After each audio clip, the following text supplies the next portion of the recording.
आज की खबरों में कांग्रेस ने सोमवार को उपासना स्थल अधिनियम 1991 को पूरी तरह से लागू करने की मांग उठाई है और कांग्रेस महासचिव जयराम रमेश ने कहा कि अफसोस की बात है कि 20 मई 2022 को तत्कालीन मुख्य न्यायाधीश ने कुछ मौखिक अवलोकन किया और उससे एक खिड़की खुल गई।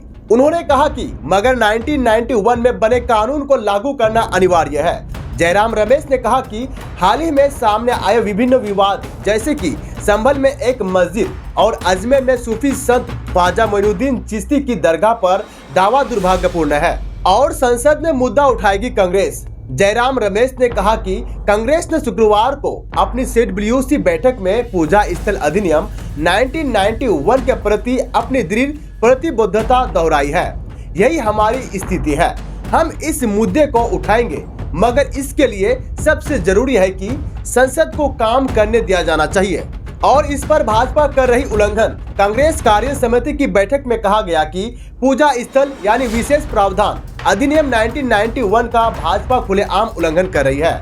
CWC ने 4 विधानसभा चुनाव के परिणामों के बाद कांग्रेस के सामने आने वाली चुनौतियों पर चर्चा की और कांग्रेस कार्य समिति का यह प्रस्ताव उत्तर प्रदेश के संभल में मुगलकालीन शाही जामा मस्जिद के सर्वेक्षण के खिलाफ हिंसा विरोध प्रदर्शन के कुछ दिनों बाद आया है और संभल हिंसा में 4 लोगों की जान गई है और इसके बाद अब अजमेर दरगाह पर भी दावा।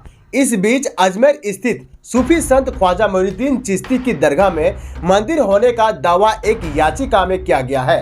यह याचिका हिंदू सेना के राष्ट्रीय अध्यक्ष विष्णु गुप्ता ने दाखिल की है। उनका दावा है कि दरगाह मूल रूप से एक शिव मंदिर था और अब अजमेर की सिविल कोर्ट ने अल्पसंख्यक मामले के मंत्रालय और भारतीय पुरातत्व सर्वेक्षण को नोटिस जारी किया है। और आगे बात करते हैं कि क्या है पूजा स्थल यानी विशेष अधिनियम 1991। यह अधिनियम 15 अगस्त 1947 तक मौजूद धार्मिक स्थलों में बदलाव को रोकता है और 20 मई 2022 को शीर्ष अदालत ने वाराणसी में ज्ञानवापी मस्जिद से जुड़े विवाद की सुनवाई करते हुए मौखिक टिप्पणी की और कहा कि पूजा स्थल यानी विशेष प्रावधान अधिनियम के तहत पूजा स्थल के धार्मिक चरित्र का पता लगाना प्रतिबंधित नहीं है। और आगे जयराम रमेश ने कहा कि हमें बोलने की अनुमति नहीं दी जा रही है।